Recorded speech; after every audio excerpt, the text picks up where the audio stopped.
Tens of thousands of people in Brazil have held pro-democracy rallies in an angry response to the storming of Congress by ex-President Jair Bolsonaro's supporters. In the country's largest city of São Paulo, crowds chanted that Mr. Bolsonaro must go to prison. About 1,500 people have been held over Sunday's riots in the capital Brasília. They came a week after President Luiz Inácio Lula da Silva was sworn in after October's election that divided Brazil. On Monday evening, the 77-year-old new leader, widely known as Lula, visited the damaged buildings of Congress, the Presidential Palace and Supreme Court, together with the country's governors, condemning the terrorist acts and vowing to punish the perpetrators. Mr. Bolsonaro, 67, has not admitted defeat in the tightly fought election and flew to the U.S. before the handover on 1 January. On Monday, he was admitted to hospital in Florida with abdominal pain. On Monday, street rallies were held in a number of cities and towns. The turnout at São Paulo's demonstration was impressive, the BBC's Katie Watson reports from the city. A part of Paulista Avenue,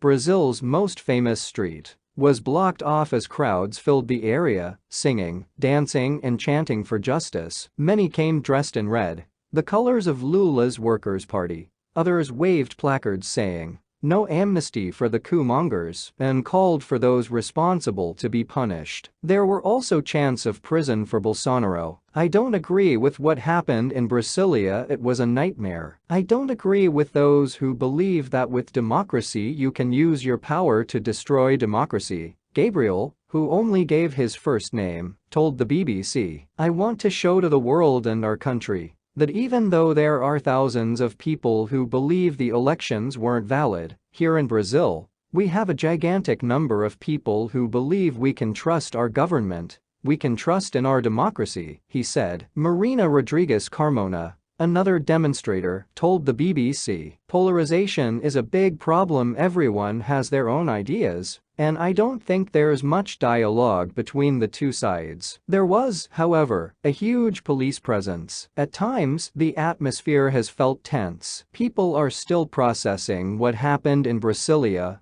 and nerves haven't yet calmed for many, our correspondent says. Sunday's dramatic scenes in Brasília saw thousands of protesters clad in yellow Brazil football shirts and flags overrun police and ransack the heart of the Brazilian state. Lula was forced to declare emergency powers. On Monday morning, heavily armed officers started dismantling a camp of Mr. Bolsonaro's supporters in Brasília, one of a number that have been set up outside army barracks around the country since the tightly fought presidential election. Authorities arrested 1,200 people on Monday, in addition to 300 detained a day earlier. Mr. Bolsonaro condemned the attack and denied responsibility for encouraging the rioters in a post on Twitter, some 6 hours after violence broke out. Meanwhile, Brasília Governor Ibanez Rocha has been removed from his post for 90 days by the Supreme Court. Justice Minister Alexandre de Moraes accused him of failing to prevent the riot and of being painfully silent in the face of the attack. Bolsonaro supporters created camps in cities across Brazil, some of them outside the military barracks. That is because his most ardent supporters want the military to intervene and make good elections that they say were stolen. Some protesters are not just angry that Mr. Bolsonaro lost the election, they want President Lula to return to prison. How Trump's allies stoked the Brazilian riot. How did we get here? Lula spent 18 months in jail after being found guilty of corruption in 2017. His convictions were later annulled after initially being sentenced to more than 9 years. Heads of state around the world have also denounced the violence. Late on Monday, President Joe Biden conveyed the unwavering support of the United States for Brazil's democracy